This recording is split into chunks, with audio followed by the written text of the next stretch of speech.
Okay, we're back for round two. On the draw, we have a hand with two plains and a forest, 3/3 drops, and Angel of Serenity. I think this hand is keepable.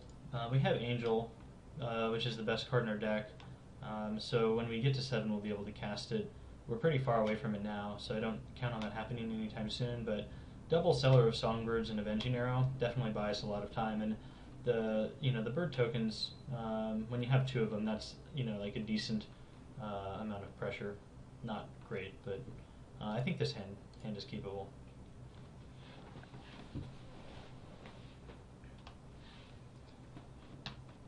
Okay, probably playing against Azorius. Rootborn Defense, not terrible. It's castable with the mana we have. We can get more bird tokens with it. Alright, or perhaps Izzet, splashing white. Looking more like Izzet. Okay, Security Blockade is actually a pretty good draw against Izzet. Probably just playing Seller of Songbirds next turn to block the Gorehouse Chainwalker. Not super excited that it's getting through this turn though. Lubber Crew. Oof, there's Axebane Guardian. So we have the option of playing Axebane to kind of start ramping up. We'll take another 3 damage, which I don't think is the right thing to do.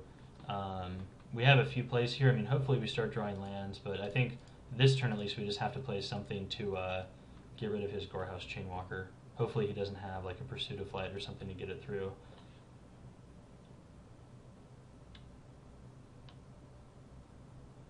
Alright, we will block.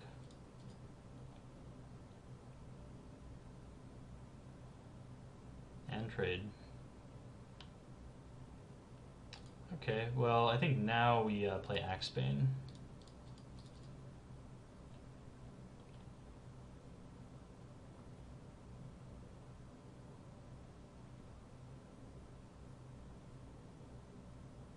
Inspiration.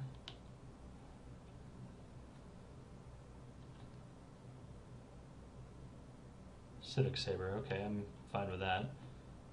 Let's see here. So, I guess we just play, we could either play Security Blockade or Seller of Songbirds. Security Blockade is nice because I guess it does prevent the damage that Lobber Crew would do to us. Seller of Songbirds starts getting in for a little bit of damage. We could also Avenging Arrow away his Lobber Crew is another option.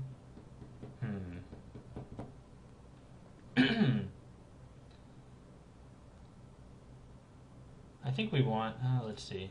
If I populate something off of Rootborn Defense, I'd almost rather populate the 2/2 Night Token, to be honest. This is tough. Since we're a little choked on mana, I'm not sure how often we're going to be able to leave a land up to do this. And we have 5 lands available to us, so I think we're just going to play out this Seller, I suppose.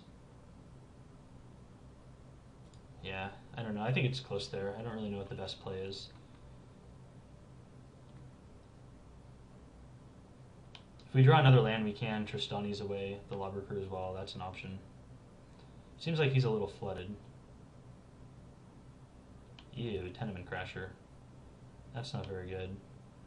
So I think we chump this with our Seller. Now I kind of wish I had played the Security Blockade a bit. Maybe not. Land. Good. So now that we have our land, we can do a couple things. We can Rootborn Defense, and actually we could play out our Security Blockade and Rootborn Defense when he gets in with a Tenement Crasher. That might be the best option.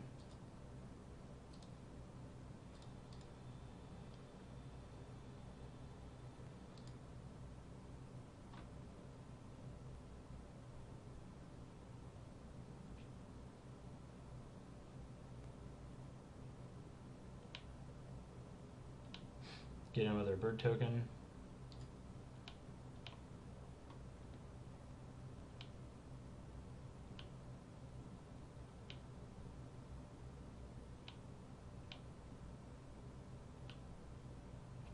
Maybe he thinks we just forgot to do that.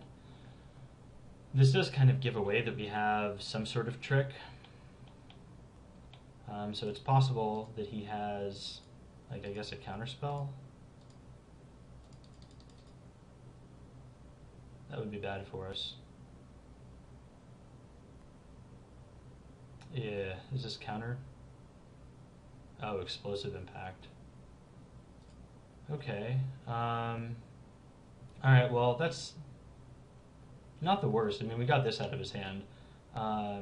We still get to populate our bird token, and it's indestructible, so we do get to prevent the damage from Tenement Crasher. Hopefully we just draw a land for Angel. We do. Excellent. Alright.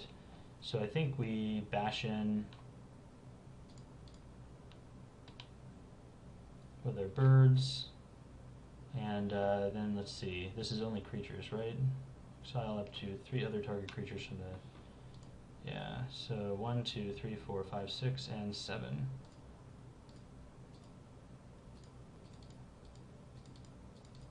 Maybe it would have been smart to leave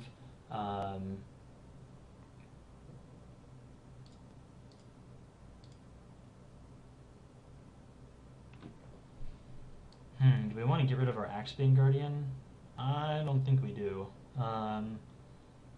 So the advantage to taking Axebane is that if he kills our Angel of Serenity, he doesn't hit us for 5 damage with Tenement Crasher, but he needs to have an answer for this next turn to do that. So I think we can risk it for a turn. We're still at pretty high life. We have Tristonia's Judgment for backup if he does have some way to get rid of the Angel.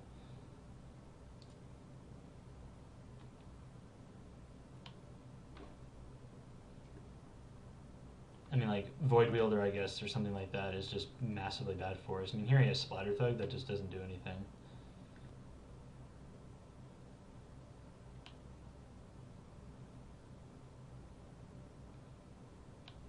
So yeah, he's at 17, so yeah, we'll just hit him for 7. And then play a Sunspire Griffin. And then we can Avenging Arrow his Splatter Thug. We could chump it with Sunspire Griffin. Yeah, he just concedes. Okay, that works for me. Okay, so do we want to put in Sundering Growth? We saw Civic Saber, but it didn't seem super relevant, so I don't know if we care about Civic Saber too much. Aerial Predation. He didn't really have any flyers that we saw, so I don't think we need to put that in. See, what did he play? He played Lobber Crew, he played Gorehouse Chainwalker, he played Tenement Crasher and Splatter Thug. That's pretty much all we saw out of him. Given that, I don't think we make any changes. If we, if in game 2 we end up losing it and we see some like Tower Drakes and stuff, then I guess that's a reason to put in Aerial Predation. If he's Izzet, it might be worth putting Sundering Growth in just in general, since he might have Pursuit of Flights, which could wreck us pretty bad. I guess we could take out an Avenging Arrow for that.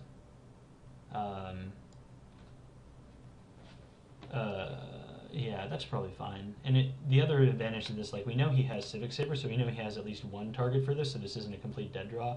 Aerial Predation might be.